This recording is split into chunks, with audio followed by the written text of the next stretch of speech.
Hi, welcome back guys. This is your sensei, back with another fanfiction. This is the first part of What If Naruto Hid a Musical Secret? Now before starting, please give this video a like and subscribe to the channel if you want more videos like this. Now let's get into the fanfic. Miji. Okay, he's gorgeous, but he's so DMN traditional. He wouldn't know how to have fun even if you gave him an idiot's guide. Ino wailed. I hear ya. Tenten groaned in agreement.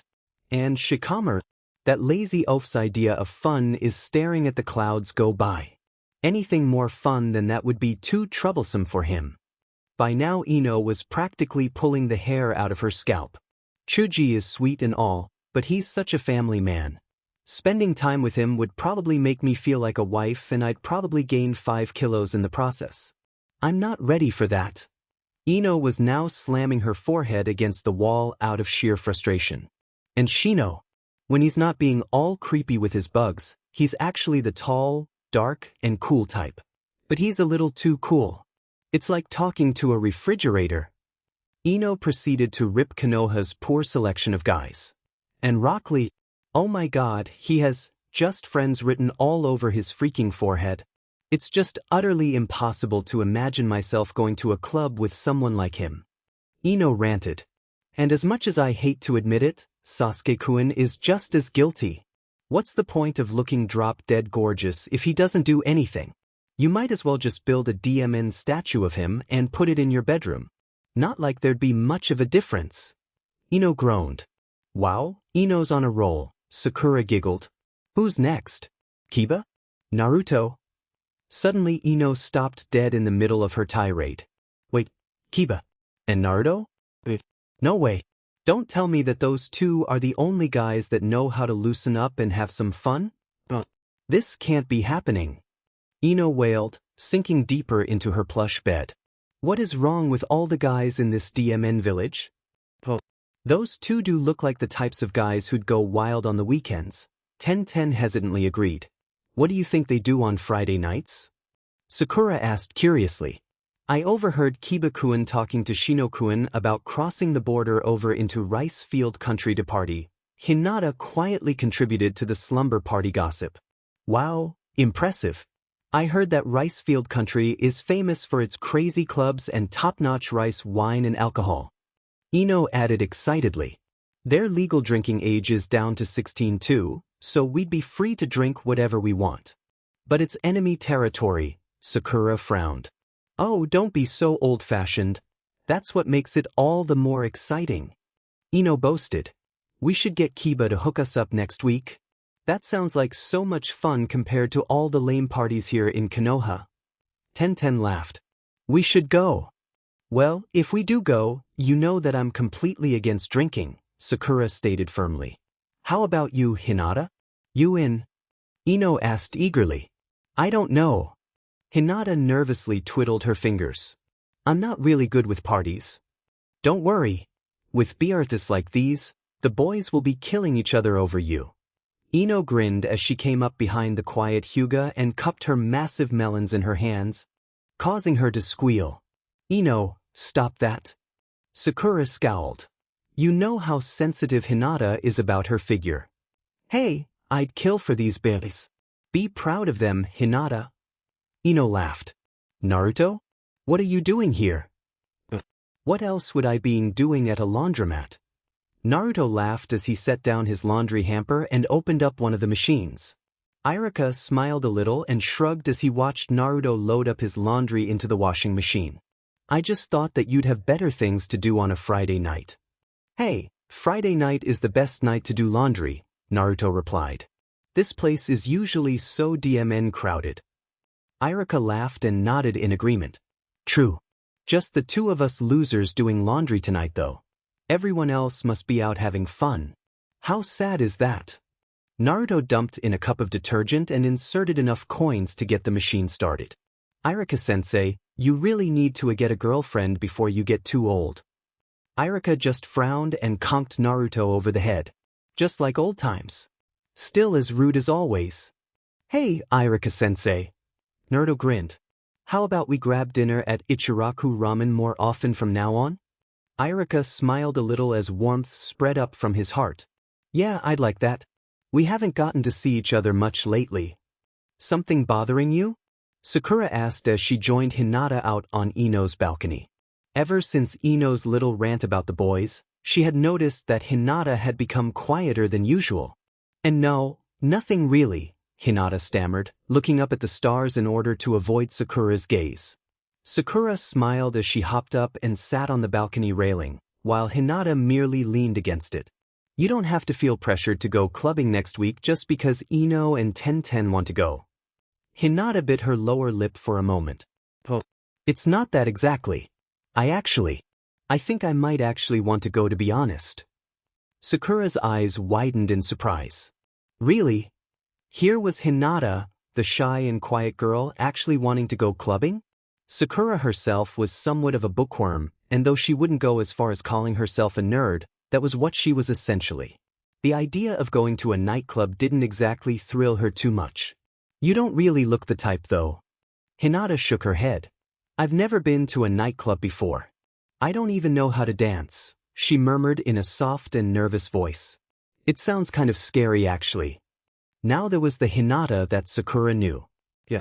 It's all dark and there are a lot of drunk guys trying to hit on you, Sakura agreed. The atmosphere is so sexually charged that you never know what'll happen. It kinda creeps me out too. But Naruto-kun and Kiba-kun really do seem like they would enjoy that type of thing. Nightclubs. Hinata let out a sigh. I don't want them to think that I'm a boring girl. Oh. Sakura rested her chin on her hands. I've never actually thought about it that way. You haven't? Hinata bit surprised. Sakura giggled a little. Or more like, I guess I don't really remember anymore. It's been over 4 years since I stopped chasing after Sasuke-kun. 4 years since I stopped caring whether a boy thought I was boring or annoying or ugly. But Uchiha-kun is back. Hinata pointed out. Naruto-kun brought him back. Yeah, but it's not the same anymore, Sakura shook her head. A sad smile crossed her lips as she dangled her feet from the balcony railings for a bit. I don't think I can love him like that anymore. Oh.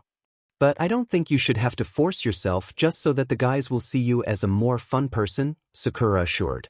I'm sure they think you're plenty fun already. Really? Oh. Naruto anyway. Even though he complains a lot about being bored. I think he just does that because that word, bored, is so ingrained in our generation. To be honest, I don't think Naruto really understands what it means to be bored, Sakura said with a laugh. Hinata paused to twiddle her fingers for a moment before softly murmuring, Sakura-san really understands Naruto-kun.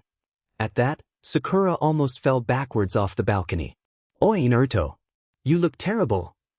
Sakura frowned worriedly as she met up with Naruto the next day for lunch at Ichiraka Ramen.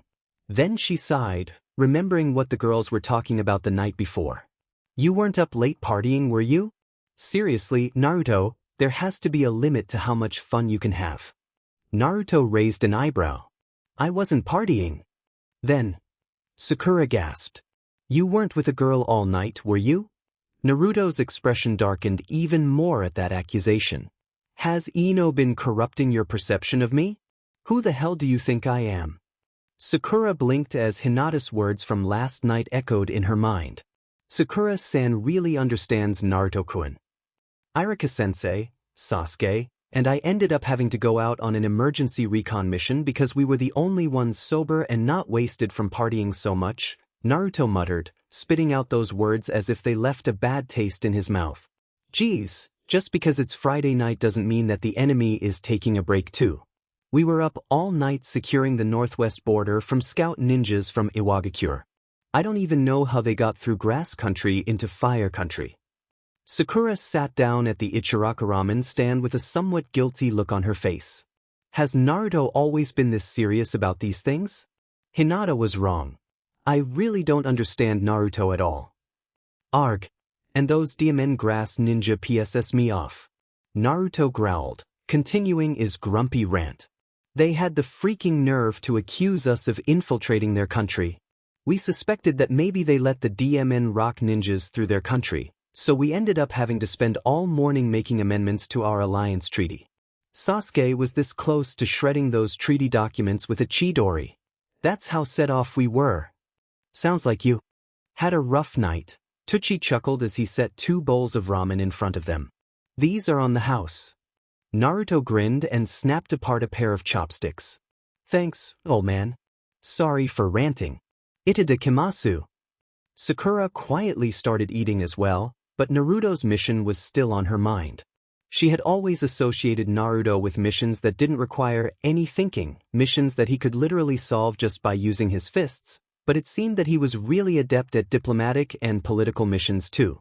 If it had been her on that mission, she would have been so scared that she wouldn't know what to do. Regular missions were one thing, but politics were a whole different story. The fate of the entire Fire Country could rest on that treaty. That would have been too much pressure for her to handle. Naruto then noticed Sakura's sudden silence. He sighed and put his chopsticks down for a moment. Sorry for ranting. Really. I'm just grumpy because I didn't get any sleep, that's all. No, it's okay, Sakura stammered suddenly. Anyway, are you free next Friday? Next Friday? Naruto paused to think. If you're asking me out on a date, then, yeah, I'm free, but otherwise for anything else. He finished his sentence with a shrug. Sakura frowned. What do you do every Friday night anyway? That, Naruto grinned, is a secret. Hinata. Oh, Sakura, what brings you here? Hinata asked as she wiped the sweat off her forehead. Sakura glanced over at Kiba and Shino for a moment, who both seemed to be locked in an intense sparring match.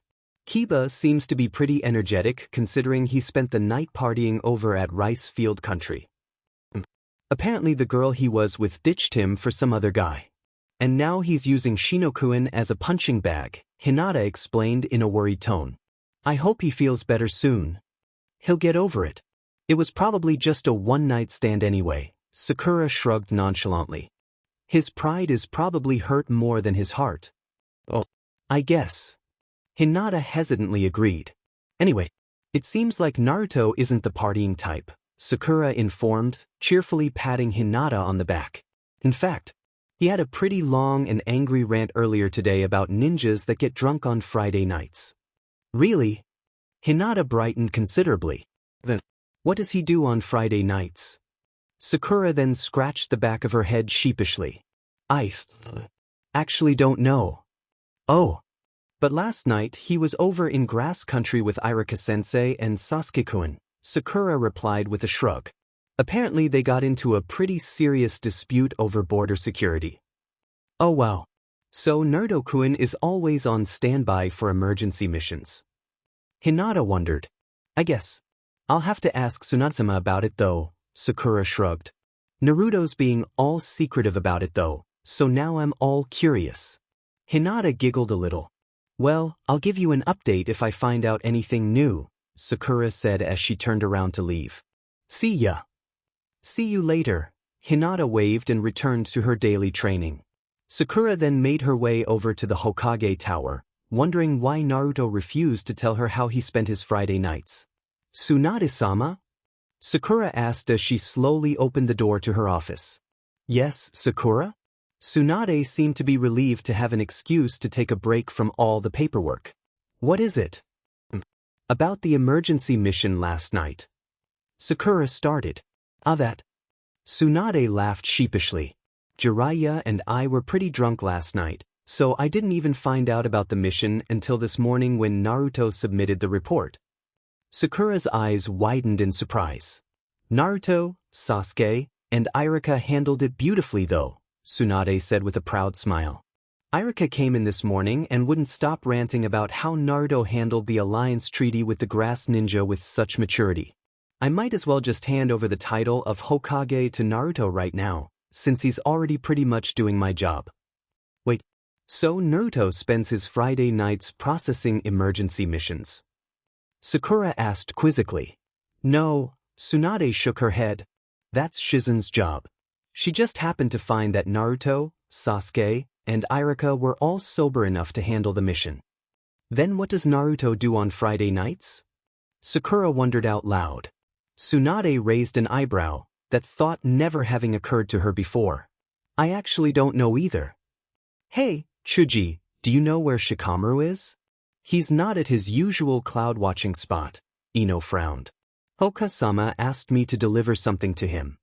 Chuji looked up at the sky, studying the clouds for a moment. Judging from the position of the clouds. Right now, he's probably up on the Hokage monument. You can tell where Shikamaru is just by looking up at the clouds? Ino's jaw dropped. She knew that Chuji and Shikamaru were close, but not that close. Nah, I'm just joking. Chuji laughed and shook his head. It's the weekend, so he always goes up to the Hokage monument to watch the clouds from there. Why there? Ino raised an eyebrow. Knowing him, it'd probably be way too troublesome to climb up all those stairs. Chuji laughed. True, but he doesn't go up there just for the clouds, he explained. He goes up there hoping to catch the ghost of Konoha. That took Ino completely off guard. You're joking, right? The ghost of Konoha? What the hell is that? Just go, Chuji shrugged. You'll see. Now Ino was really curious. Shikamaru was definitely not the type to go ghost hunting. Something like that would require way too much effort on his part. Did Shikamaru even believe in ghosts? Sure, deer were supposedly messengers of heaven or something like that, but she didn't think the Nara clan took that whole deer mythology seriously. As she climbed up the steep steps up to the top of the Hokage monument, she paused for a moment as the horizon suddenly came into view, giving her a spectacular view of the setting sun. Fire Country didn't have an ocean to the west to accent the sunset, but the way it blanketed the bustling city below and the forest beyond was still awe-inspiring. Wow, she murmured to no one in particular as the incredible vista took her breath away. Is this why Shikamaru comes up here? To watch the sunset? That's his ghost of Konoha? Ino wondered out loud, never having pictured Shikamaru to be such a romantic. Clouds were one thing, but sunsets were a totally different story. Once Ino made it up to the top of the mountain, the sun had already dropped below the horizon and twilight began to blanket the village. And there was Shikamaru as Chuji had predicted. What are you doing up here? Ino asked. Obviously he wasn't hunting ghosts because he was just lazily splayed out on the rocky ground, staring up at the darkening sky. Typical Shikamaru. Sure. Shikamaru frowned. Ino's eye twitched a little. She didn't like it when people talked back to her, and it was especially irritating when it came from Shikamaru because he was usually too lazy to argue with her. She was about to berate him, but then she stopped as a soft and haunting melody passed through her ears. So this is the ghost of Konoha? Ino wondered as she sat down next to Shikamaru. Lie down, Shikamaru commanded suddenly.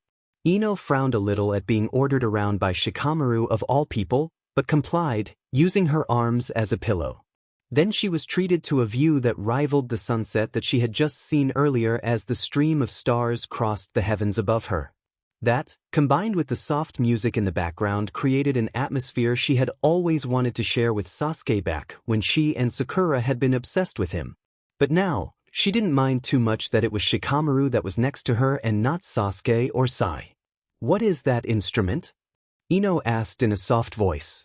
It sounded familiar, but she just couldn't put her finger on it. It's called a violin, Shikamaru explained. It's a popular instrument over on the continent across the Southern Sea, but it hasn't really caught on over here. This song is a violin arrangement of Air from the Third Orchestral Suite, composed by Johann Sebastian Bach called Air on the G string. It's so sad. Ino is in a sharp breath a little as the sheer beauty of the melancholic melody sent shivers down her spine. The poignant song was the only sound that could be heard, like a lonely hand reaching out into the darkness, searching for someone to take the solitude away. She soon found her heart aching to reach out for that hand and to guide it to a happier place.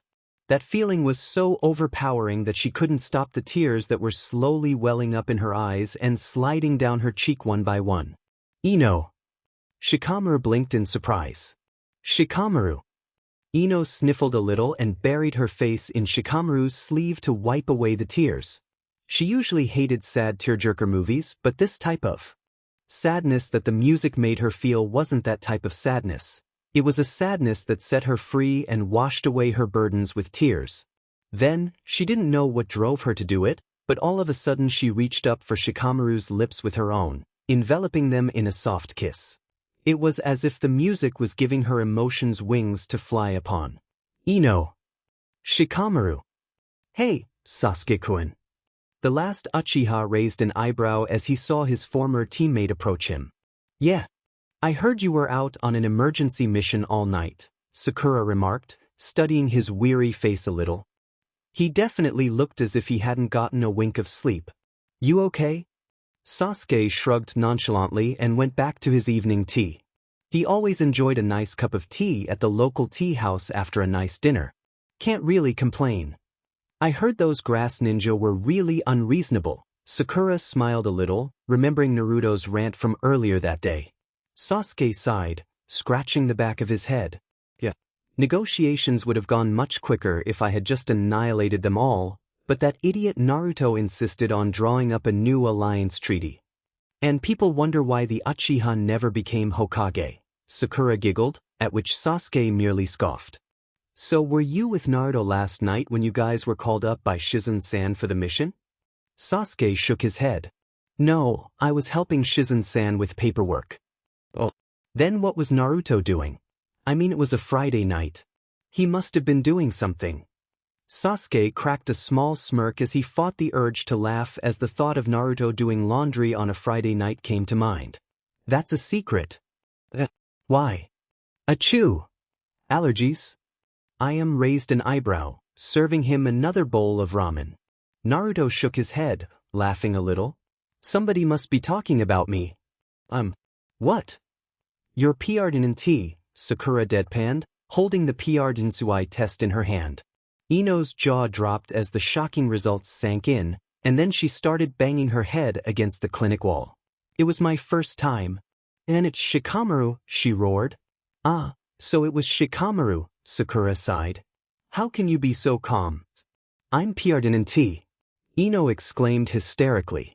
Oh, do you want emergency CNTR-CPTN? Sakura asked, still fully in medical doctor mode. When did you two have CC?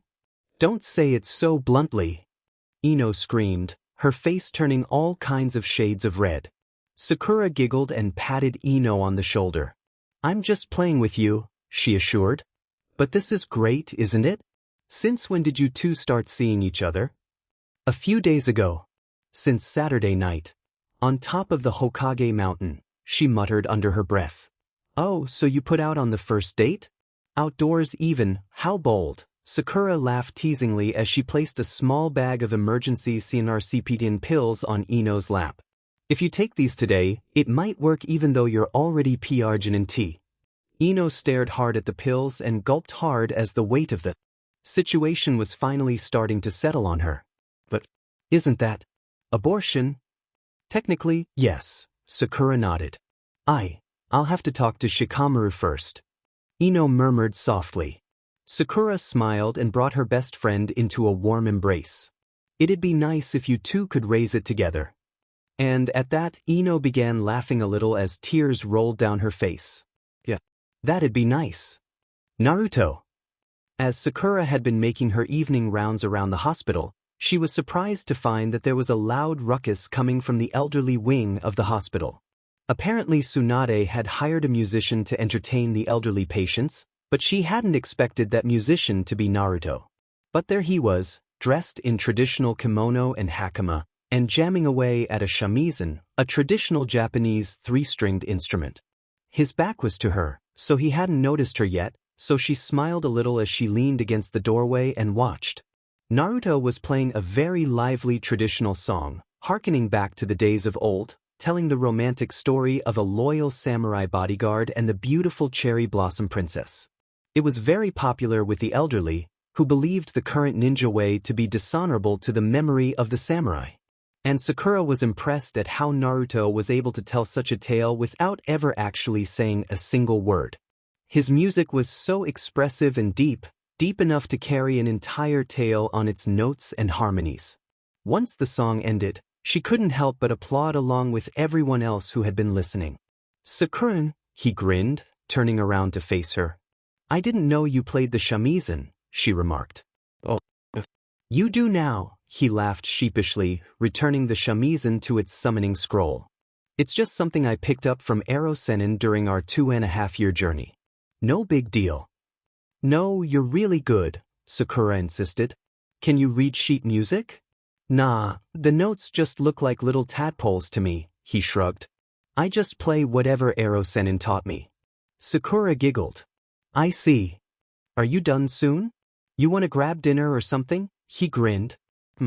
I'm not done until 10, but I do have a break right now if you don't mind eating at the hospital cafeteria, she shrugged. If it's with Sakura-chan, anywhere is fine, he laughed. As Sakura led the way to the cafeteria, she noticed that Naruto definitely had a different air about him. It wasn't just the fact that he was wearing traditional garb, though she did have to admit that he looked quite striking, almost like a samurai. But rather, it was as if all of his stress and anger had evaporated from him, leaving him with a sense of serenity. She figured that maybe playing the shamisen had been good for him, letting him release his emotions through his music. When they arrived at the cafeteria, Sakura ordered some chicken curry, while Naruto went with ramen as usual. Hey, Naruto, has Shikamaru talked to you at all since Saturday? She asked as they sat down at an empty table to eat. No, why? Naruto asked through a mouthful, wasting no time to dig in. Oh, it's nothing, she shook her head. It had been a couple days since Ino had come to her asking for a PRGSUI test, but she hadn't heard from her since, so she didn't know if she had told Shikamaru about it yet or not. She really wanted to know what they were going to do. If you got a girl PRGNT, what would you do? She asked suddenly. Naruto had to fight the impulse to choke on the food that was already in his mouth. Wait, what? He asked, gulping his food down hard. Is Shizune PRGNT? What? Sakura's eyes widened in shock as she slammed her fists on the table. Why you and Shizune are in that kind of relationship? Naruto then burst out laughing, trying hard not to fall off his chair. I'm just kidding, Sakura-tan. Sakura's eye twitched in anger as she fought the urge to punch him so hard that he flew all the way to the northern tip of Lightning Country. Please try to be serious, she muttered through grinding teeth. If I got a girl PRGNT, I'd probably love her enough to want to start a family with her, he said with a sincere smile. A family is a wonderful thing, Sakura-tan. Sakura then smiled sadly as tried to avoid Naruto's gaze. Sometimes it was easy to forget that Naruto was an orphan. He was just so cheerful, always so happy. Yeah. Family. So, what are we going to do about it? Shikamaru let out a deep sigh as he stared up at the stars. They were on top of the Hokage mountain again, at the edge of the woods, where they had first made love. The ghost of Konoha would not be playing tonight though. They had already decided to keep it, but they hadn't decided on what to do with it yet, whether to put it up for adoption or to raise it as their own. Do you want to try? He asked. A relationship. I don't know if I love you that way though. Ino admitted softly. That night, I don't know if it was just our bodies getting the better of us, or if there was actual love behind it. The key word is try, he shrugged. I'm willing to try it if you are. Don't say it so casually, she muttered, looking away. Shikamaru let out another sigh and sat up. Ino, I'm as unsure as you are. I can't honestly say that I like you, much less love you, but I'm willing to try and find out. Maybe I can grow to love you. Or maybe I already do. Or maybe this could all just be a waste of time. I don't know, but I'm willing to try. Shikamaru. She blushed as her heart started beating more rapidly. Fine. How do you propose we go about it? We could have CC again, he deadpanned. No, you pervert, she squealed, pushing him away. I was just kidding, geez, he muttered, rolling his eyes. We could start by holding hands at least. I guess. I think I could manage that, she murmured, biting her lip nervously as her hand slowly inched closer to his. But then, the moment their fingers brushed against each other, a deluge of torrid memories of their night of passion flooded her senses, causing her to suddenly pull her hand back as her face turned a crimson red. And Shikamaru seemed to be in a similar state. On second thought, maybe I need a day or two before we can even hold hands, she stammered, holding her hands over her racing heart. Geez, We managed to have ZC but can't even hold hands? Shikamaru muttered. Don't say it so casually. Hey, Sasuke, you didn't get Sakura Piardin tea, did you? What? Sasuke practically sprayed out all of the tea that had been enjoying. What are you talking about? Just making sure, Naruto shrugged, satisfied with Sasuke's response.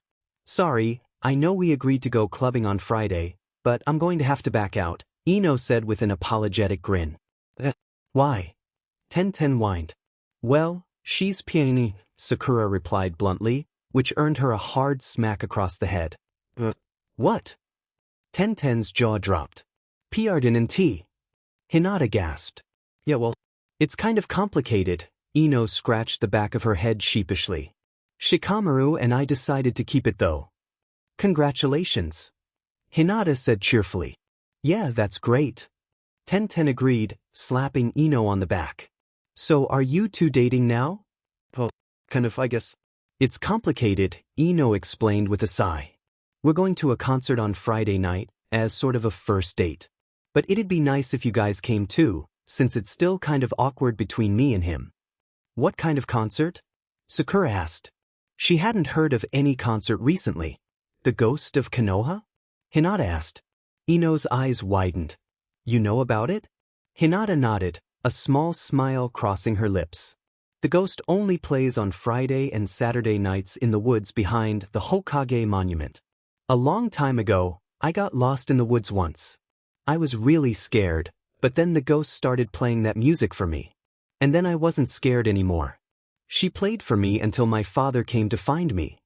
Hinata had always remembered that moment well, because it had been the only time her father had ever demonstrated his love for her.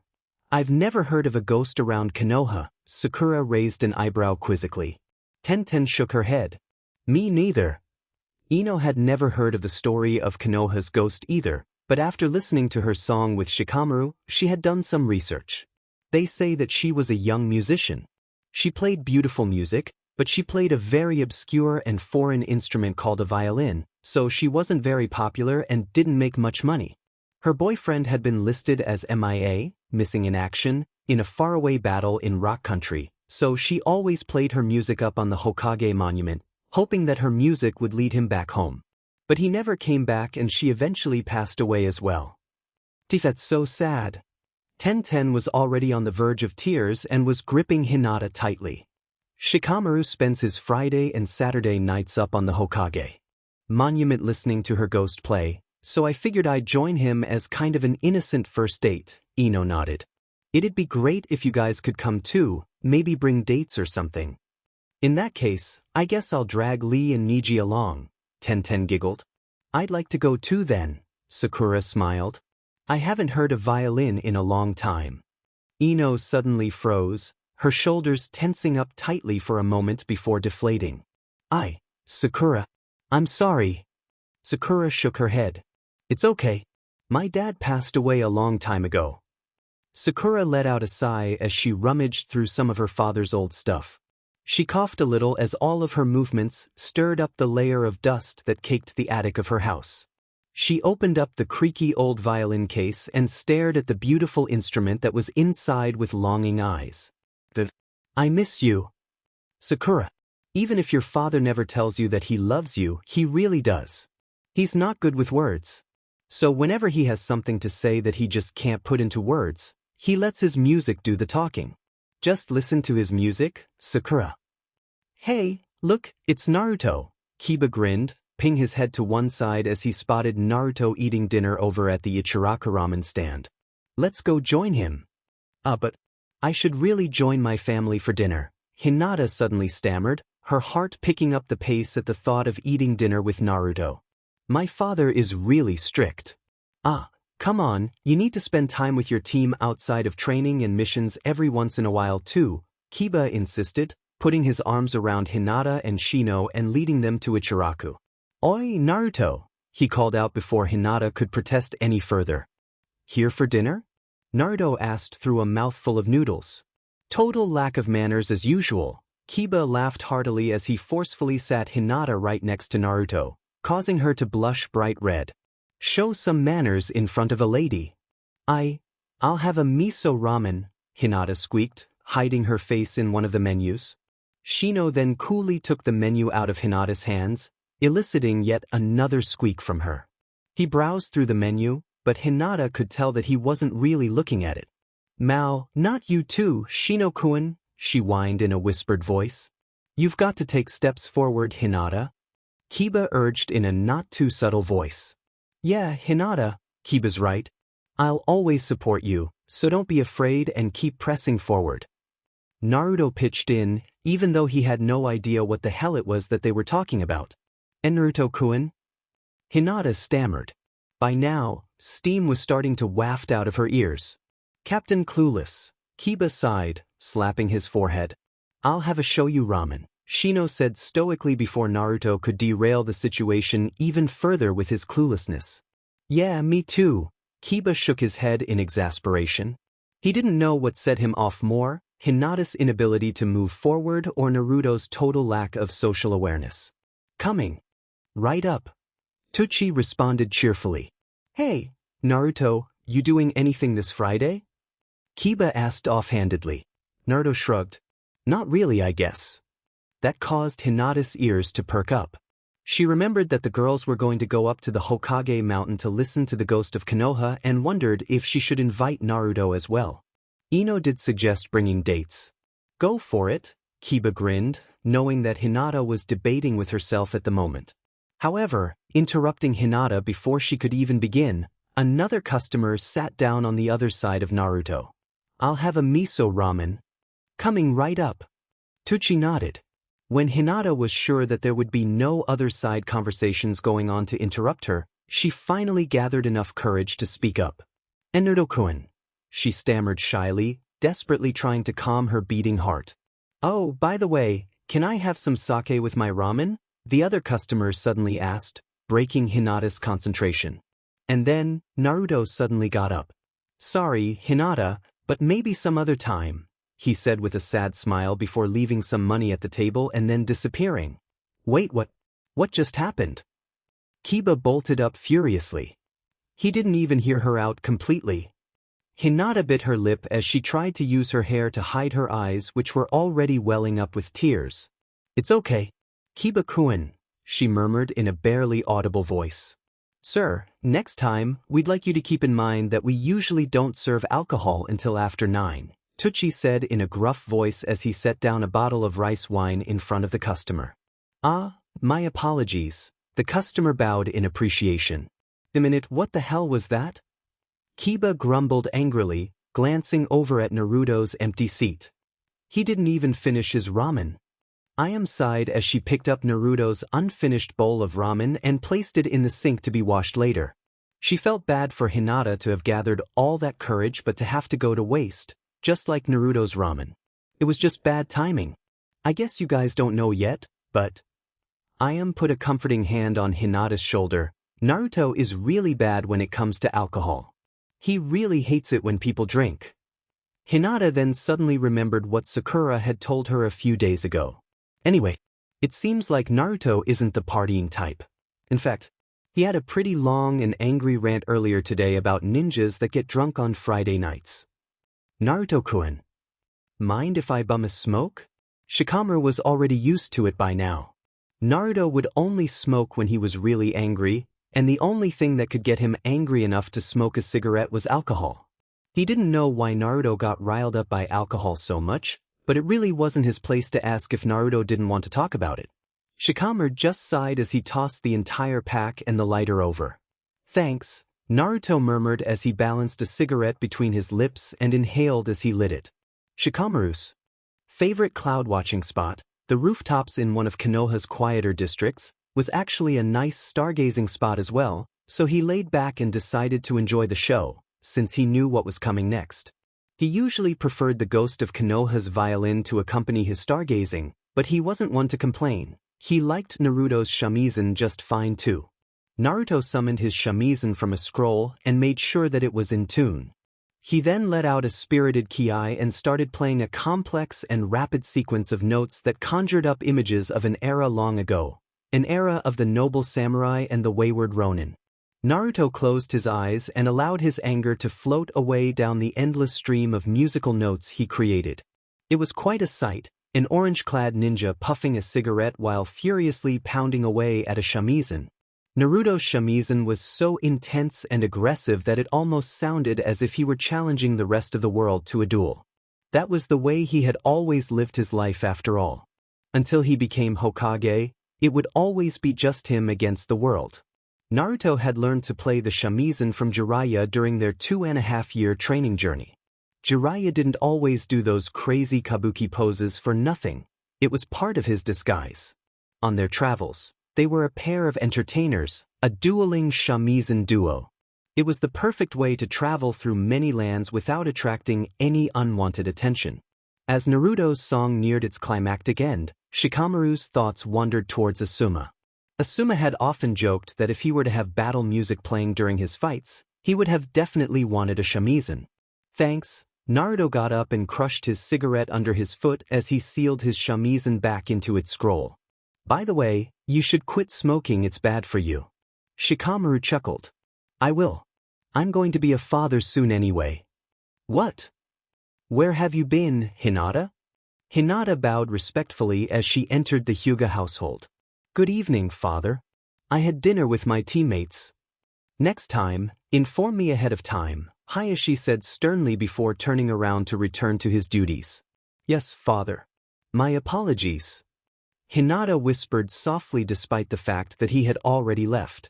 It was true that her relationship with her father had gotten better over the years, but it was still very hard for her to crack his cold exterior. Before, back when she had been at the academy and as a genin, her father had completely ignored her and pretty much gave her away to Kurenai, but at least now he acknowledged her existence. I would have been punished if I had done something like that, Hanabi murmured stoically, having witnessed the scene.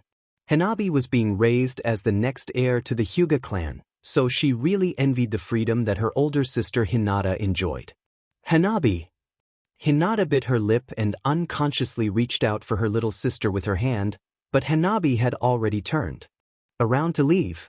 Hinata still didn't know how to act like an older sister to Hanabi. In fact, Hinata had never seen her smile, not even once. The Hyuga household was definitely a place lacking warmth. Hinata sighed as she returned to her room and, exhausted and drained, plopped down onto her bed. Her thoughts then turned towards Naruto. In a way, she was glad that Naruto didn't drink, but she knew that something very painful must have happened to him for him to hate alcohol so much. Naruto-kun, what is it that's hurting you so? Finally, the slow week came to an end, and Shikamaru sighed when he saw the amount of people Ino had brought with her. He usually enjoyed his Friday nights alone in peace under the stars with the ghost of Konoha's music wafting quietly in the background. Did you have to bring the entire village? He muttered sarcastically. He had expected it to be just him and Ino, but it had somehow expanded to include everyone from the old Rookie 9 group, except with Guy's team taking the place of the conspicuously absent Sasuke and Naruto. Ino rolled her eyes as she laid down a couple beach towels. You should be glad that you're not spending your Friday night alone. Chuji opened up a bag of gummy snacks and smiled cheerfully, glad that the old group had finally gotten together again outside of missions after such a long time. Where are Sasuke and Naruto? He asked, tossing a few gummy bears into his mouth. He preferred chips, but he had decided on some quieter snacks that didn't crunch. Sasuke-kun is on standby again for any emergency missions, Sakura sighed. And Naruto just disappeared. I couldn't find him anywhere. Hinata tried to invite him, but he turned her down before even hearing her out completely, Kiba muttered, still angry over that entire episode. Kiba-kun. It wasn't like that, Hinata insisted. Naruto-kun had his reasons. You asked Naruto out? Ino gasped in surprise, causing Niji's eyebrow to twitch. I said it wasn't like that. Hinata buried her burning cheeks in her hands. Naruto-kun, where are you? Lee yodeled out from the edge of the cliff so that all of Konoha could hear. This time, it was Tenten's turn to twitch in annoyance as she dragged the spandex-clad ninja away from the cliff. You're so... Geez, I don't even have any words to describe you. So troublesome. Shikamaru sighed as he lay down as he always did to enjoy the sky that stretched out far above him. It's starting. The once rowdy group suddenly quieted as a ghostly melody began to drift out from the forest beyond. Johann Pachelbel's Canon in D major, Sakura whispered, almost inaudibly as the very first few notes took her breath away. It was her favorite piece from her father's old music collection, but she had never heard this piece carry such sorrow and melancholy before. She was so enraptured with the music that she didn't even notice the tears that were already sliding down her face. Sakura, even if your father never tells you that he loves you, he really does. He's not good with words. So whenever he has something to say that he just can't put into words, he lets his music do the talking. Just listen to his music, Sakura. That was what her mother had told her. As a child, Sakura never understood why her father was so cold and distant, but after really listening to him, listening to his piano, she had found his warmth, his love. Hinata too found her heart filling with a rush of emotions. Back when she was still a little girl, she had gotten lost in the forest and the ghost of Konoha had played this very song for her to keep her from getting scared, until her father had come rushing to her side. His face had been torn with worry, his eyes strained from desperately stretching out his Byakugan's range to the limit, his voice hoarse from calling out her name for so long. It was the only time that she had seen her father like that. It was the one memory that Hinata held onto dearly, it was the one memory that assured her that her father indeed loved her. Hinata. Good job. Sakura. Congratulations. Hinata. You're my beautiful daughter, don't forget that. Sakura. You're my beautiful cherry blossom, and I'll catch you when you fall. Hinata. Even if you can look behind you and ahead of you at the same time, always walk forwards. Sakura. Stay strong even when I'm gone. Hinata. My daughter. I love you. Sakura. My daughter. I love you. Hinata. I'll always support you, so don't be afraid and keep pressing forward, Databeo. Sakura-chan. I'll always be there for you. It's a promise of a lifetime, Databeo. Hey, Sakura-chan. Sakura blinked in surprise and looked up to see Naruto grinning right in her face. Your face is too close, she frowned, pushing him to a more comfortable distance. What's that? Naruto started walking with her as she continued on her way to her afternoon shift at the hospital. Sheet music? Yeah, Sakura smiled a little. I was reminded of something last night, so I suddenly got the urge to play music. Oh, by the way, where were you last night? What the heck is it that you do with your Friday nights? Last night?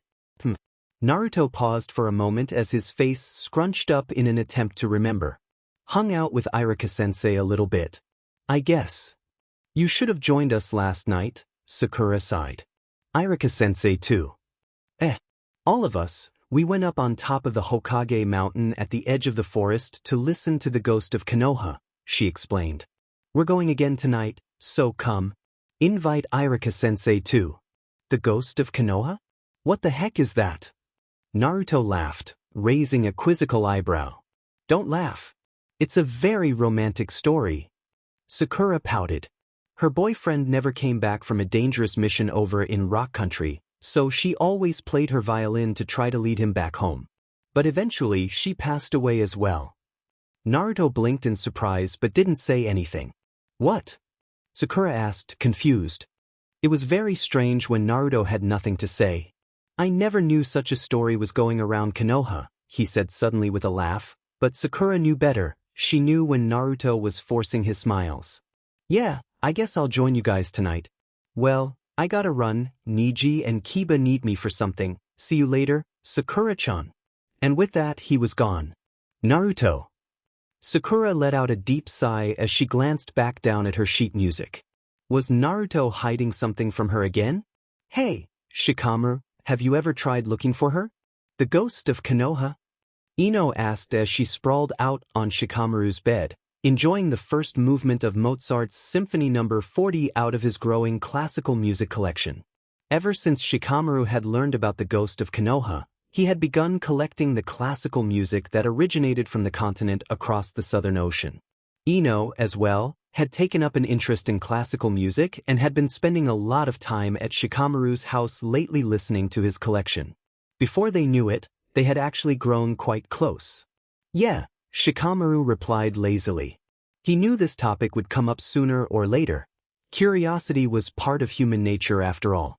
But why put an end to a beautiful thing by catching her? Ino tilted her head a little in disappointment. Yeah, I guess you're right. The real reason though was that Shikamaru didn't really believe in ghosts. He figured that the ghost of Konoha was really just one of the local musicians who happened to like playing music in the woods, so he didn't have any particular interest in catching such a person. No, Shikamaru. Yeah. Do you want to try it again? She asked, her cheeks suddenly turning pink. Holding hands, I mean. He was glad that they had grown more comfortable with each other, but he had been a bit surprised at how shy Ino was when it came to these types of things. Their relationship had been progressing at a snail's pace. They hadn't even managed to hold hands yet, but it didn't really bother him. He liked taking things at a snail's pace after all, or rather, a cloud's pace. He did have to admit that a shy Ino was fine too though. Very cute. Kiba laughed, seeing Hinata's reaction to Naruto's presence inside the Hyuga compound. Relax, Hinata. What's Naruto-kun doing here? She stammered nervously, peeking around the corner to see Naruto chatting with Niji and her father, Hayashi. We brought him here of course. Kiba rolled his eyes. It took a lot of effort to get Niji to agree to this, so don't let this chance go to waste. Niji needs in too? Hinata wailed in embarrassment. It was one thing that Kiba and Shino knew about her crush on Naruto, but having Niji in on it was a totally different matter. Come on, let's go. Kiba grinned, urging her forward. Naruto-kun. What brings you here? She stuttered nervously.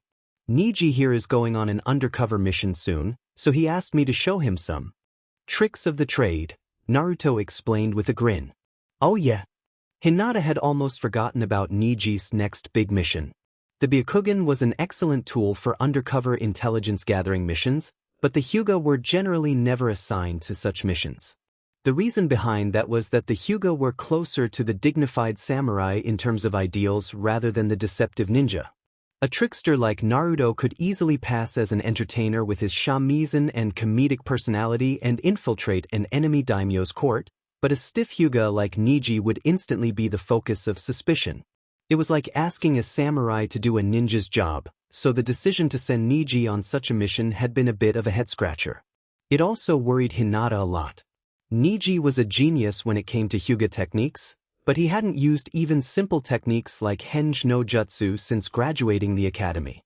Hayashi was also concerned about the mission, but of course he didn't show it. He had already lost his brother, so he didn't want to lose his brother's son either. Train him well? Hayashi nodded at Naruto. You got it, old man. Naruto grinned with a mock salute, which elicited a couple of gasps from some of the other Hyuga that were in earshot.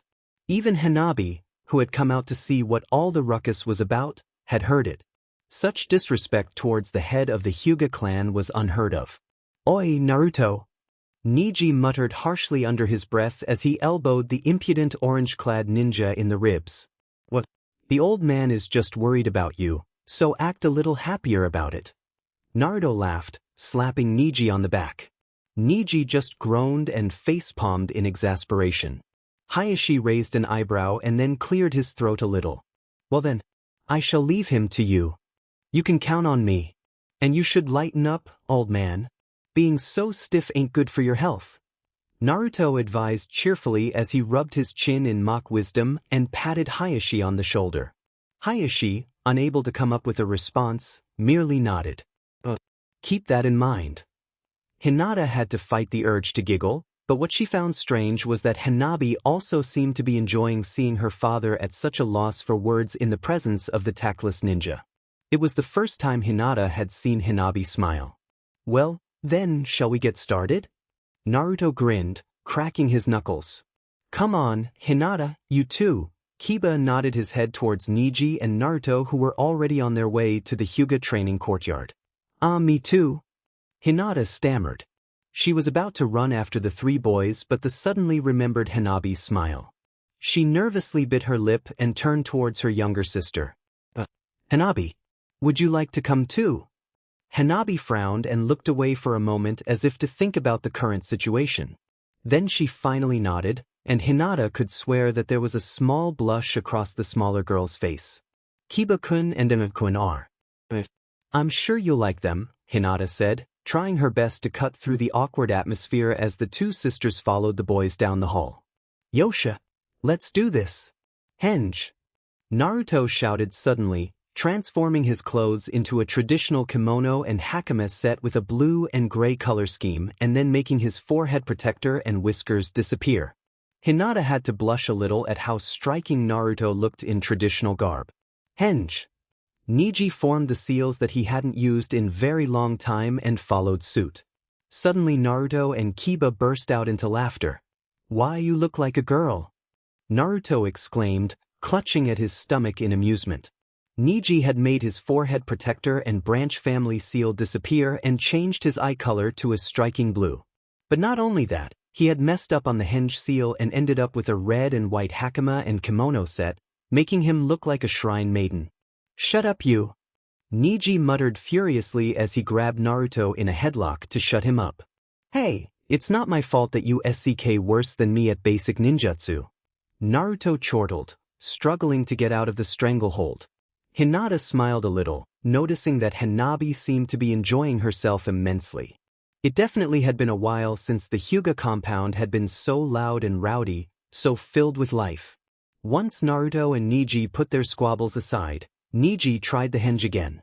This time he got the more masculine color combination of blue and gray, but that didn't really help his naturally feminine features. Alright, let's get started. Aso!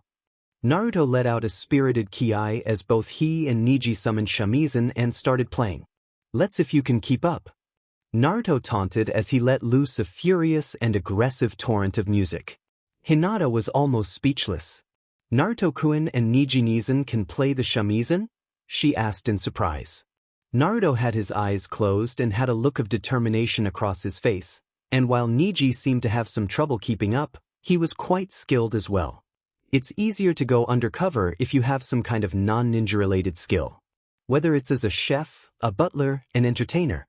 But Niji has none of those skills, so he had Naruto teach him how to be a court musician, Kiba explained. Naruto had spent his 2.5-year journey away from Konoha undercover as a court musician and entertainer, so of course he'd be a natural at this kind of stuff. And suddenly the music was interrupted by a loud smack. Damn it, don't lose grip on your henge. Naruto shouted, smacking Niji across the head with a paper fan. Naturally, it'd be hard to hold a henge while concentrating so intently on something else like playing the shamisen. Kiba sighed, leaning back to watch the show. Henge. Niji frowned as he pulled his disguise back up and started playing the shamisen again with renewed vigor. That's more like it. Naruto grinned in approval as the two shamisen once again began their furious duel of music. And Hinata found herself quickly drowning in it, enraptured by all the feelings mixed in the music. She could feel Naruto's determination, strength, kindness, but also his anger, sadness, and pain. And she could feel Niji's resolve, loyalty, integrity, but also his indifference, arrogance, and solitude. Their music conveyed so much that their words alone could never show her. As the song came to a climactic end, Naruto grinned and gave Niji a soft punch on the shoulder. That was awesome. And Niji couldn't help but return the grin. The music gave him the same feeling exhilaration that fighting a strong opponent did. He was glad that he had picked up the shamisen from Naruto, if not for the mission, but as a way to find himself. That was amazing. Hinata smiled happily, clapping in applause. To her surprise, Hanabi was clapping as well. Thanks. Naruto puffed out his chest proudly. Oh, by the way, Naruto-kun. This is my sister, Hanabi, Hinata said, introducing them to each other. Nice to meet ya. Remember me well, Hanabi-chan, because I'm gonna be Hokage someday. Naruto announced as he patted Hanabi on the head, causing her to blush furiously. She had never been called Hanabi-chan before, nor had she ever been treated in such an NTMT way either. And nice to meet you, Naruto-kun. Hanabi bowed quickly. Then, realizing that she had called him Naruto-kun on accident because that was what her sister had called him, she started stammering an apology. I mean Naruto-san. That's cute. Naruto laughed heartily. You can call me Naruto-Naiken. Suddenly Niji, going into overprotective older brother mode, grabbed Naruto back into a suffocating headlock. No, she won't, you Pefli. What are you talking about? She's grown into a perfectly fine young lady. Naruto choked out on his defense, while struggling to free himself. But to everyone's surprise, Hanabi let out a small embarrassed squeak. Naruto-Naiken. Oh wow. That's actually kinda embarrassing, Naruto laughed sheepishly, scratching the back of his head. But it feels kinda nice. And that was when Hinata had come to the heart-shattering conclusion that Hanabi had fallen in love with the man that had brought warmth and laughter back into the Hyuga household, Uzumaki Naruto. She bit her lip and hung her head in defeat as she let the consequences of what she was about to do next play out in her mind and in her heart. Then finally, with a bittersweet smile, she put her hands gently on Hanabi's shoulders and faced him. Naruto-kun, would you like to join us for dinner tonight? Surprisingly, no more stuttering, because now it was for her beloved sister's sake and not her own. Sakura? Dinner? Where are you? Up here, Mom. Sakura's mother poked her head up into the attic and found Sakura surrounded by mountains of sheet music. What are you doing up here? I kinda wanted to learn how to play the violin, I guess, Sakura replied sheepishly. Was always Dad's dream to play the violin, huh? Her mother smiled gently as she wrapped her arms around her daughter. Yeah, but he was never any good at it, she laughed. Always sounded like a cat dying whenever he tried. Sakura giggled in agreement. Yeah. But his piano was wonderful. It was, her mother nodded. But it doesn't feel fair. Sakura murmured sadly, gently cradling the violin in her arms as she fought back the tears. He died. It was my fault. I stole his life. And now I'm stealing his dream too. Selfishly chasing after my dream even though he had to give his up. Her mother tightened the embrace and shook her head fiercely. Don't ever say that, Sakura. It wasn't your fault. And your father would be proud of you. A child's dream becomes the parent's dream. That's what being a parent is about. Once you were born, helping you achieve your dream became his new dream. So don't ever say that it was your fault. The only way to make him happy would be to chase after your dream. I miss him. I really miss him, she sobbed, burying her face into her mother's loving embrace. I do too, her mother whispered, softly running her hand through Sakura's silky pink hair. Now dry your tears. He wouldn't want you shedding your tears over him. Sakura nodded slowly and wiped her tears on her sleeve. So how much progress have you made? Her mother asked cheerfully. Well. Sakura tentatively placed the violin between her shoulder and her cheek and rested the bow against the strings. And then, screech. Sakura laughed sheepishly once she got rid of the horrible ringing in her ears. I guess I'm as bad as Dad was. Naruto. Shikamaru asked in surprise, raising an eyebrow when Naruto had suddenly appeared with Hinata, Niji, and Hanabi. What? Am I not supposed to be here? Naruto laughed, seeing Shikamaru's reaction to his presence. Both Sakura-chan and Hinata had insisted that I come listen to the ghost of Konoha, so of course I'd come. After having dinner with the Hyuga family, Hinata had invited Naruto to join them at the edge of the woods on top of the Hokage mountain, and of course, she had brought Hanabi along as well.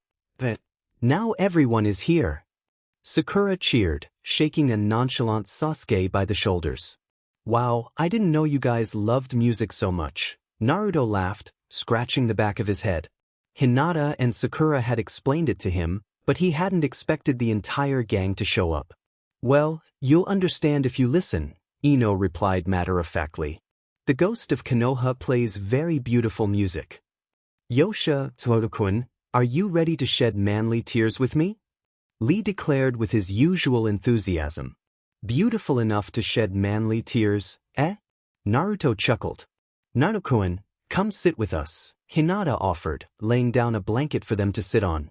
She was sitting next to Niji, allowing Naruto to sit next to Hanabi. Though, Hinata's sudden lack of stuttering did not go unnoticed by Sakura, Ino, and Tenten, so they all made mental notes to grill her about it later. Thanks, Hinata.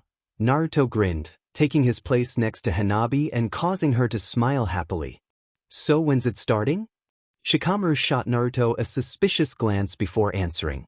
Any time now, I guess, he said, and then lay back to enjoy the view of the starry night sky. I hope we get to hear some Chopin or Beethoven today, Ino remarked, joining Shikamaru in lying down and surprising him by resting her head against his shoulder. Shouldn't it have started by now? Chuji wondered out loud, realizing that the sun had already set. The ghost usually began playing once the sky had started to turn red, but now the stars were already shining. You guys better not have dragged me out here for no reason, Sasuke muttered impatiently. Shikamaru glanced over at Naruto's carefree expression once again and frowned. He always had some suspicion that perhaps Naruto was indeed the fabled ghost of Konoha, but he had never had any logical evidence to back it up. He usually didn't like to come to conclusions based on gut feeling. He liked hard logic. They waited for a while more, but no music came out of the forest. Finally, it seemed that Shikamaru would have some evidence pointing to the fact that Naruto was in fact the person playing the violin deep in the woods. He noticed that Niji seemed to have come to the same conclusion as well by the way that he was trying to mask his activated Byakugan with a genjutsu. Maybe she's shy now that she has an audience, Ino suggested. Sakura then, on a whim, pulled out a summoning scroll, which produced an old-looking upright piano. She looked through her folder of sheet music and then decided on a piece that she was most familiar with.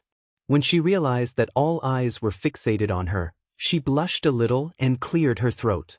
She gingerly placed her nervous fingers on the keys and opened the piece with a shaky string of notes.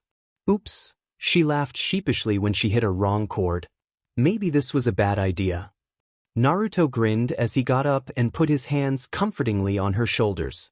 No, you're doing great, Sakura-chan. Just relax, he assured as he massaged her shoulders gently. Sakura could suddenly feel the tension evaporate from her body at Naruto's touch and then nodded. Okay. She let out a deep breath and started the piece over again, but this time with much more confidence. This is Frédéric Chopin's Nocturne number 20 in C-sharp minor.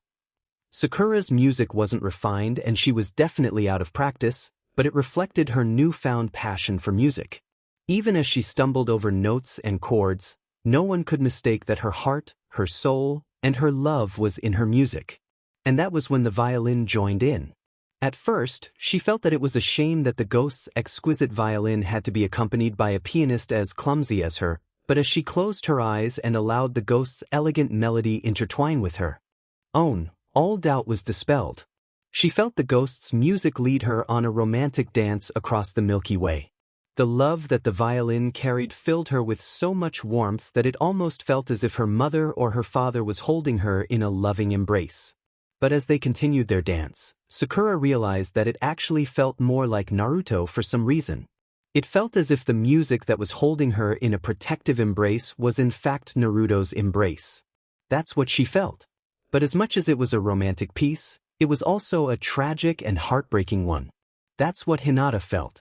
Naruto had long since returned to his seat by Hanabi's side, allowing her to use his lap as a pillow so that she could have a comfortable view of the stars, and seeing them together like that, despite Hinata's decision to give up on Naruto and support Hanabi's first love.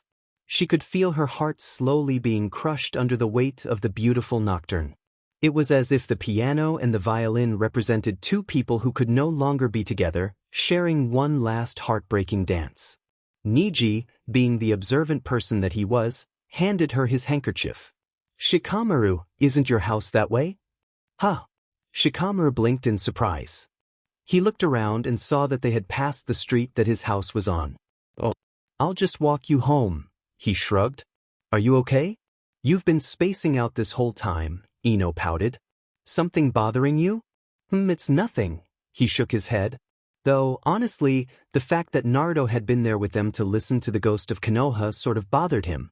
He had always figured that the ghost of Konoha was really just one of Konoha's local musicians, and Shikamaru's number one suspect had been Naruto for some reason he could not explain. But because the blonde musician had been there with them, Naruto couldn't possibly be the violinist, could he?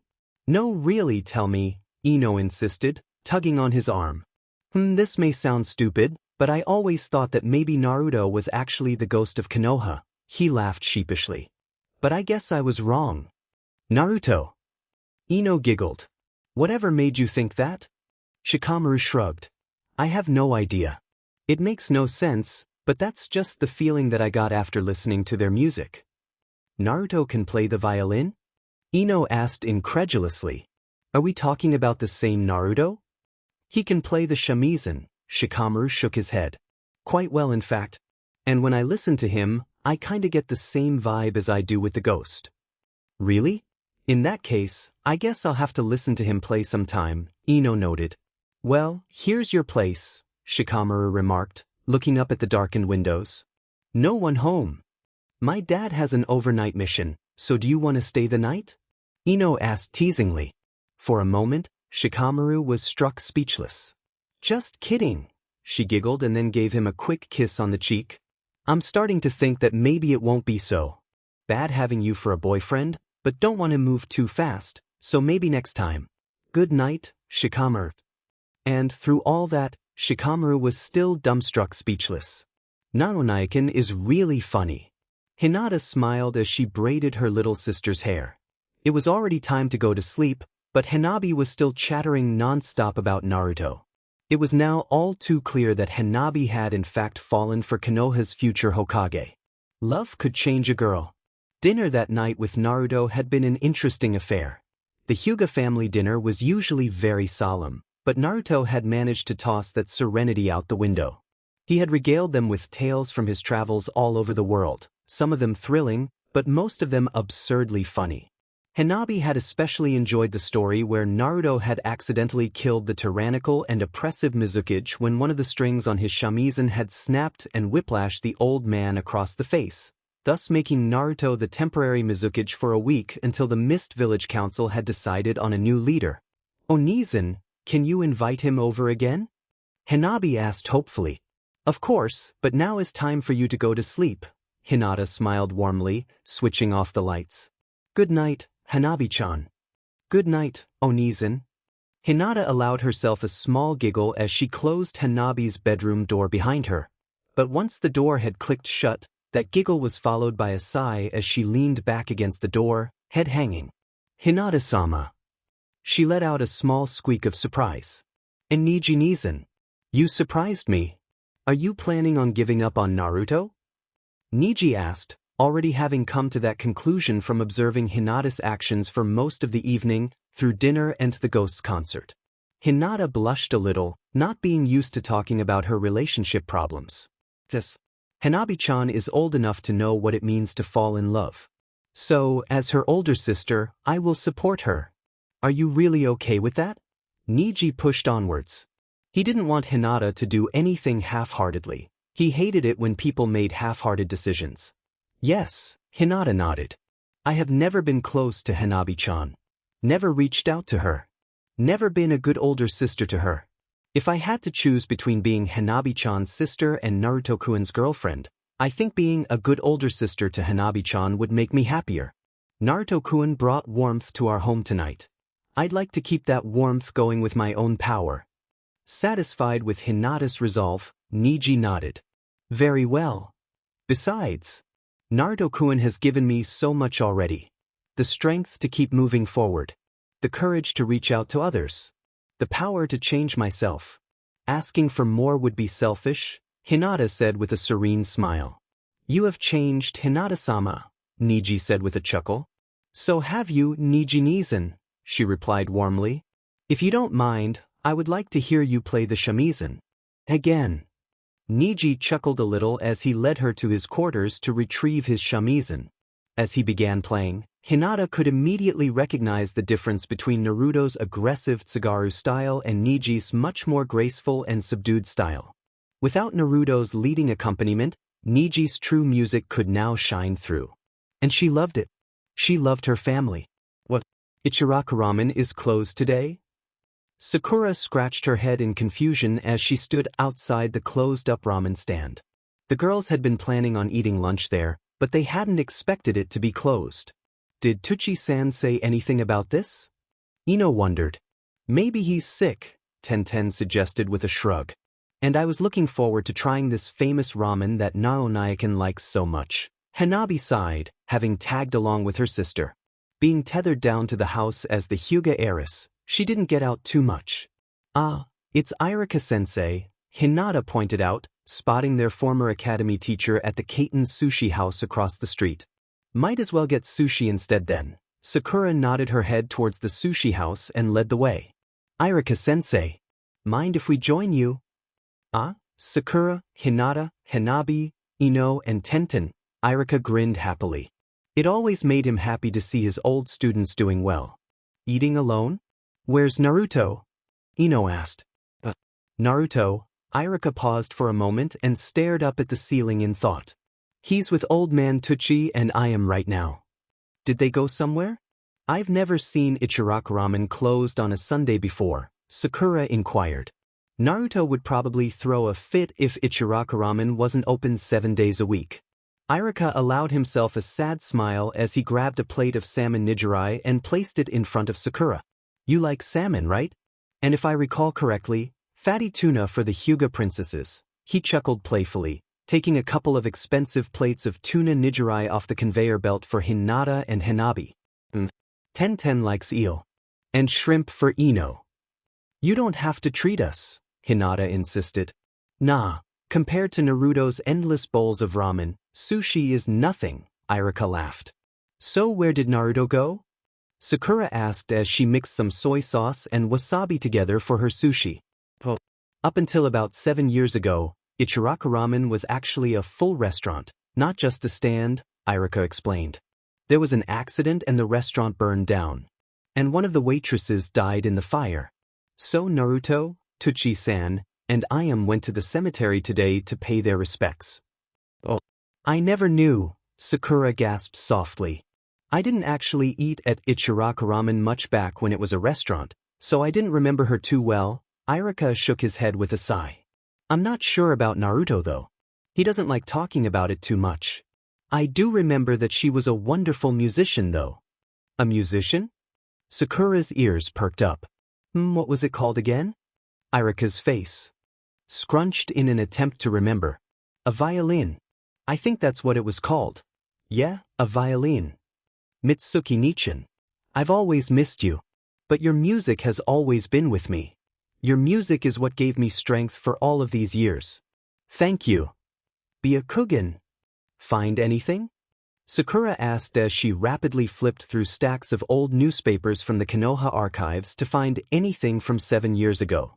However, the Sandaime Hokage, having been a genius known as the Professor, completely neglected any semblance of organization, and Tsunade hadn't been much better about it, so she knew Hinata and Hanabi would have much better luck sorting through the mess of newspapers with their bloodline limit.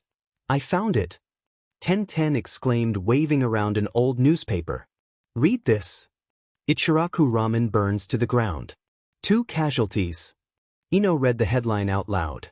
Jounin Kira Takudo, age 24, tried to save Ichiraku Ramen waitress Kuyama Mitsuki, age 23, who was trapped inside the burning building. Unable to escape, both passed away. Kira Takudo had been assumed dead for disappearing on a dangerous mission in rock country for over 6 months. He had miraculously returned, alive, to Konoha less than an hour before the fire had started. Kuyama Mitsuki was his fiancée. Oh my god. It's just like the story of the ghost of Konoha, Sakura gasped, her eyes tearing up. But it was the next paragraph that shook Hinata the most. It was what made all the pieces fit together, why Naruto got so angry over alcohol. The fire was started by 2 drunken ninja. Provoked by the presence of orphan Uzumaki Naruto, age 9, they began to recklessly use katan jutsu inside the restaurant to terrorize the child.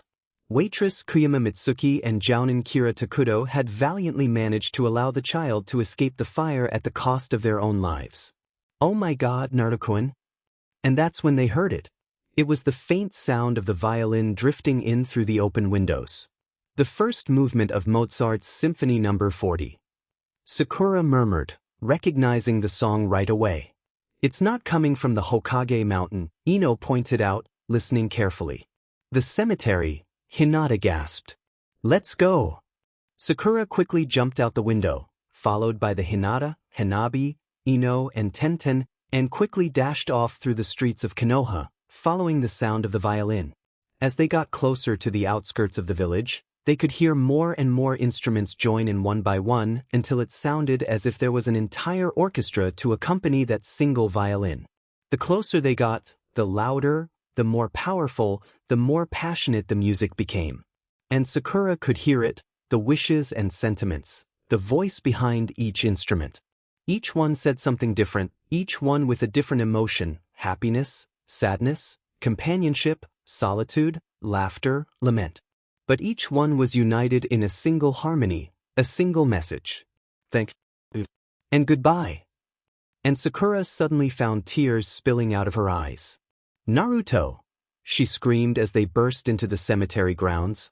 Then it was gone and silence filled the air. There was no one there but them. The 5 girls solemnly walked through the aisles upon aisles of gravestones. When they finally came upon the graves of Kira Takuto and Kuyama Mitsuki, Sakura collapsed to her knees in emotional exhaustion. Naruto was carrying such a burden all this time. She murmured softly, gently running her hands over Kuyama Mitsuki's name. Naruto. Listen to me, Naruto. You're not allowed to die yet. You now have both mine and Mitsuki's dreams to carry on your shoulders. You're not allowed to die until you've lived out your dreams. Nabachan. Before Naruto could continue, Tsunade smacked him across the head. Don't call me that. You know you like it, Naruto grinned devilishly. So? What brings you here? She asked. I was wondering if I could get this week off. Naruto laughed brazenly. I definitely deserve a break, with all the awesome things I've accomplished lately. Like that alliance treaty with the grass last week. Tsunade raised an eyebrow for a moment and then smiled.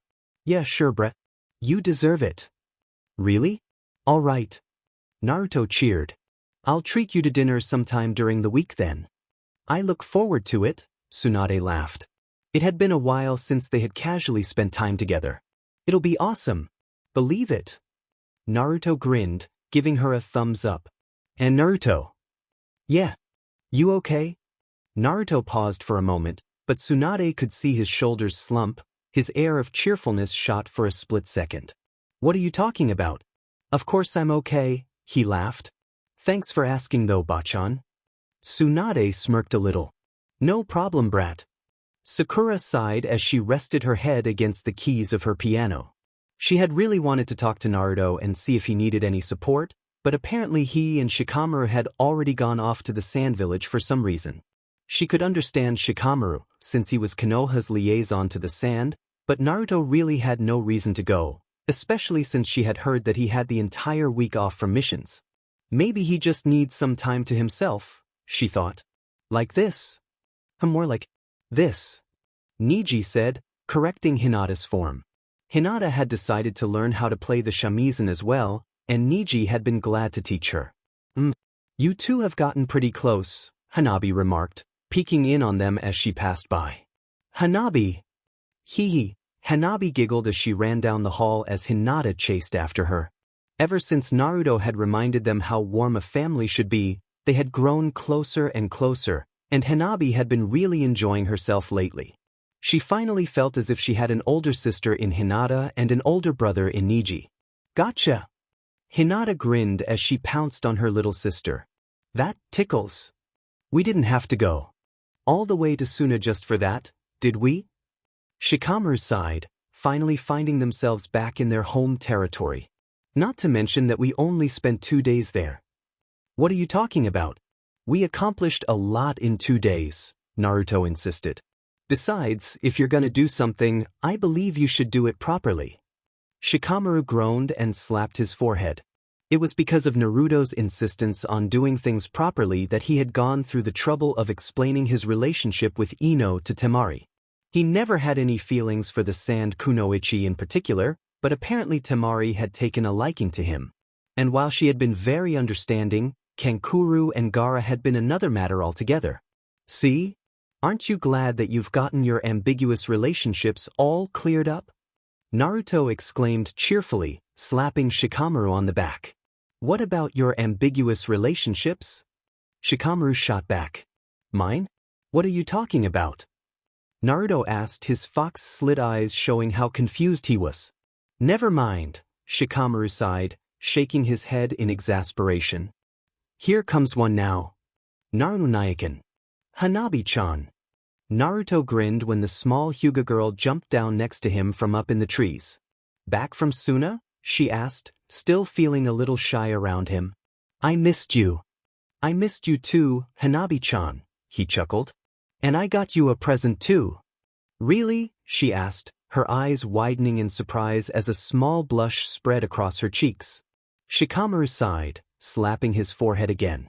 He couldn't really blame Naruto, but the combination of his friendliness and ignorance made him a really easy person to misunderstand.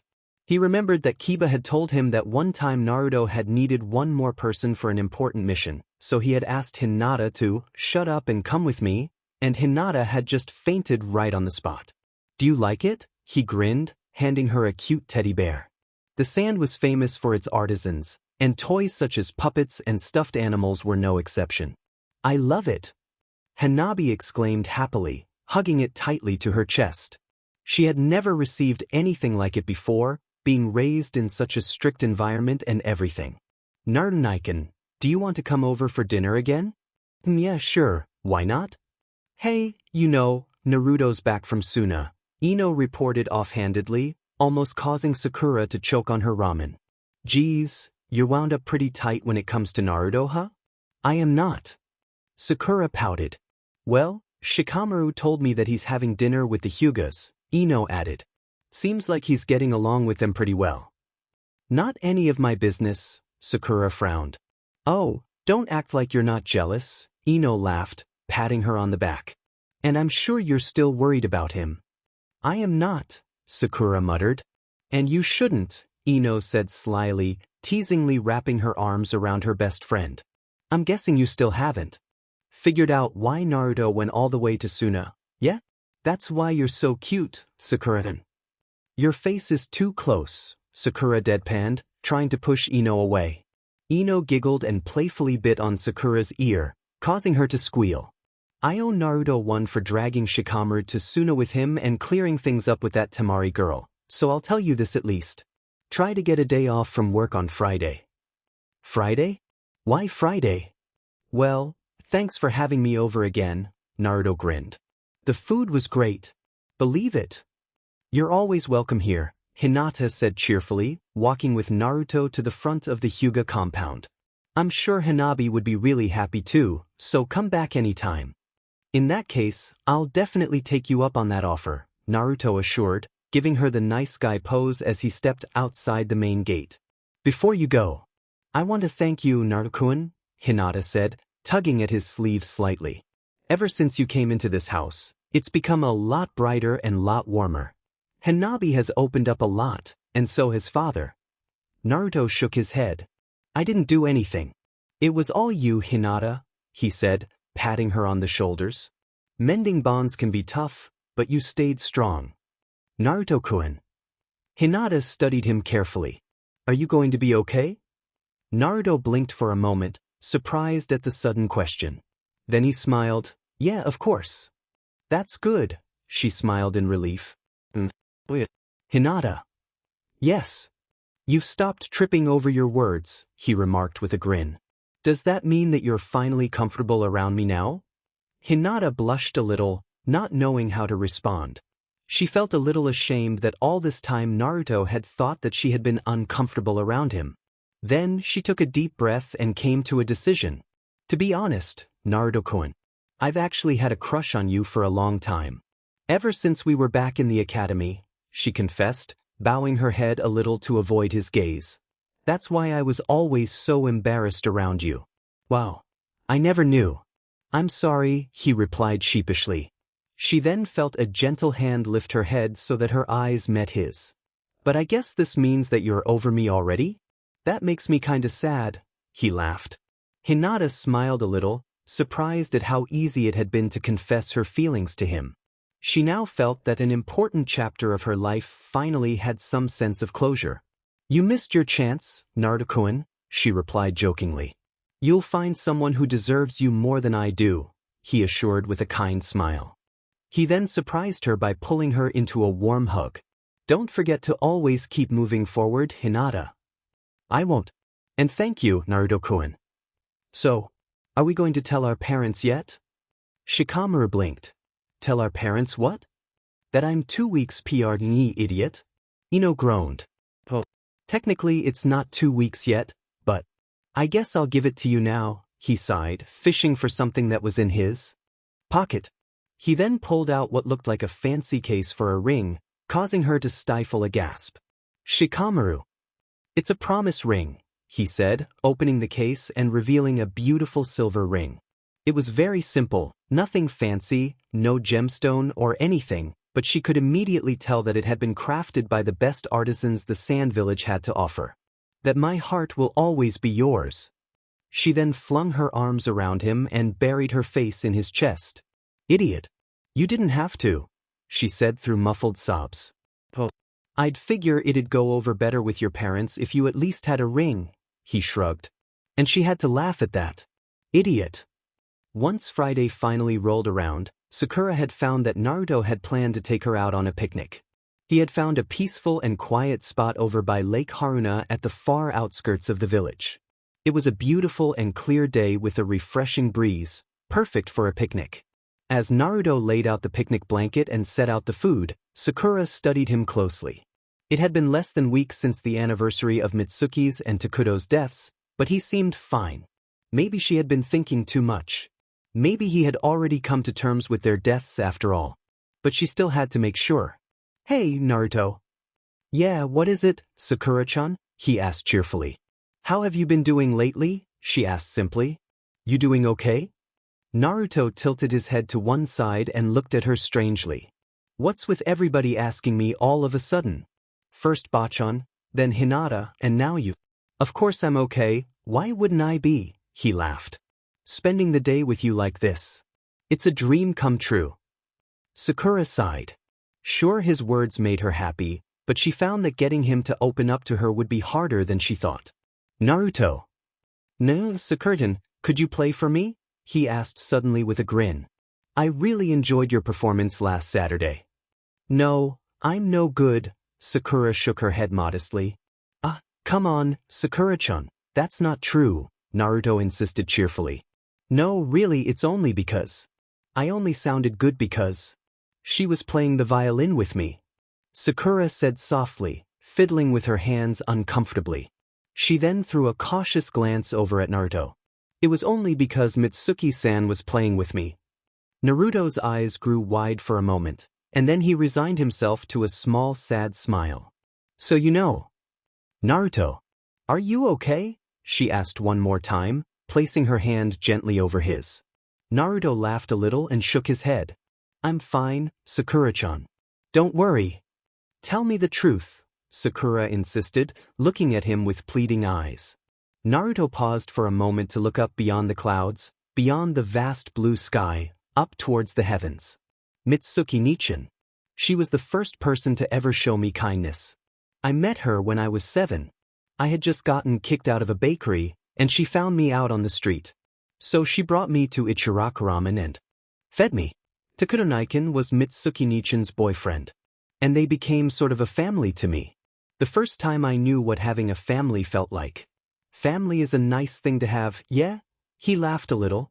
Yeah, Sakura nodded, smiling warmly, thinking about her loving mother and her father who had already passed away long ago.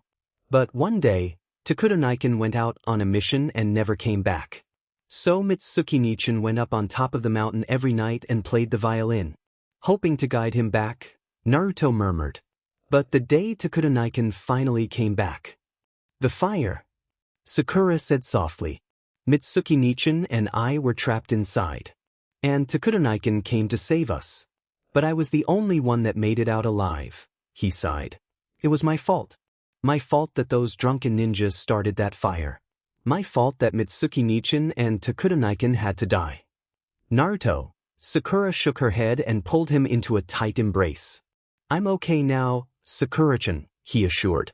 So will you play for me? Yeah, she nodded, pulling out a summoning scroll, but instead of a piano, it was her father's old violin. It was always my dad's dream to play the violin, but he passed away before he was able to learn. But I don't want to let that dream die. I'm not very good, but I've been practicing. So please listen to my song. This is Bach's Minuet number 3 in G major. It was a very simple song, and despite Sakura's inexperience and lack of skill, it was clear that she poured all of her love into that song. She was so concentrated on the song that she almost didn't notice Naruto wrap his arms around her from behind. And like what had happened when she had played piano that one night, his touch gave her music even more confidence and emotion. He then began humming the piano accompaniment part of the song into her ear, creating a harmony with her violin.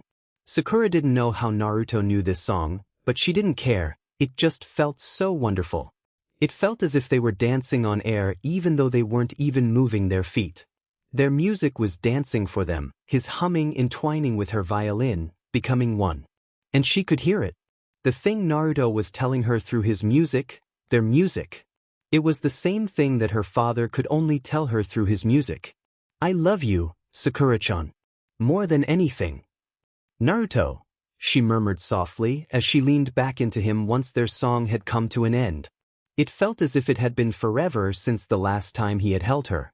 She would always punch him into oblivion if he had ever tried it, but right now it felt so perfect. Happy birthday, Sakura-chan. You forgot about it, didn't you? He whispered into her ear, sending shivers of pleasure down her spine, and then placed a necklace around her neck. Sakura glanced down at the beautiful silver lariat necklace with a cherry blossom design. But, Naruto, this is... But she was immediately cut off by a gentle kiss to the lips, a kiss that took her words and her breath away. That night, they had gathered up at the Hokage mountain again to listen to the ghost of Konoha play again. They were beginning to consider making it a weekly event, since it wasn't often that they could all get together like this. The ghost is late again, Shikamaru murmured, glancing over at Naruto. He still had his suspicions about him. It was much better than admitting that ghosts were real anyway. I don't think she'll play without you, Sakura-chan, Ino giggled, noting that the ghost had not started playing yet despite the fact that the sun had already set. All right, Sakura nodded with a smile, summoning her father's old piano once again. She gently ran her fingers across the moonlit keys and then decided on a song. This is Beethoven's Moonlight Sonata. The song was a hauntingly beautiful piece, blanketing the night with a poignant enchantment. And then, lured by the captivating piano, the sound of a violin began calling out to it, sending shivers down the spines of all who were witness to it. Then a second violin joined in. Then a cello. Then flutes, oboes, clarinets, and horns. Until an entire orchestra had set the stage for Sakura's piano. And when the very last violin joined in, she was surprised that the sound was coming from right next to her. You wanted to know what I did with my Friday nights, right? Naruto chuckled, his eyes closed as he masterfully conducted the rest of the orchestra with his violin. Well, I'm the ghost of Konoha. The ghost of Konoha had been right next to her all along. It was Naruto. The entire orchestra was Naruto's shadow clones. She knew that now and couldn't believe that she hadn't realized it sooner. She then began playing the piece with renewed passion. It was just like that afternoon when he had hummed the chords of the song into her ear as she played. It felt as if their music was binding them together as one soul, one heart. But, just as the orchestra had grown, it suddenly started disappearing, one by one, until all that was left was Sakura's piano and Naruto's violin. It didn't bother her. It only made the music even more beautiful. And just from watching Naruto and Sakura play for each other, it was clear that they loved each other. Hanabi could see that and allowed herself a small defeated smile as she clung to her older sister. She was happy for them, but she couldn't help but feel her heart sink. He had been her first love after all. Sorry, Hanabi whispered, sobbing a little. Thank you for trying so hard for my sake. Hinata felt her heart shatter at seeing her little sister's first love come to an end, but deep down, she knew that Naruto's heart would belong to no one else other than Sakura. I'm sorry, Hanabi, she said softly, embracing her comfortingly in her arms. And in turn, Hinata felt Niji put his arms around her. Hinata-sama. Hinata smiled and nuzzled her head into Niji's strong shoulders. Thank you, Niji-Nizan. I'm so happy. For them, Ino murmured contently as she draped her arms around Shikamaru. Me too, he nodded, taking her hands in his as he watched the two musicians, the violinist and the pianist, bathed in moonlight, using a sonata as their declaration of love. I love you, Naruto. I love you, Sakura-chan.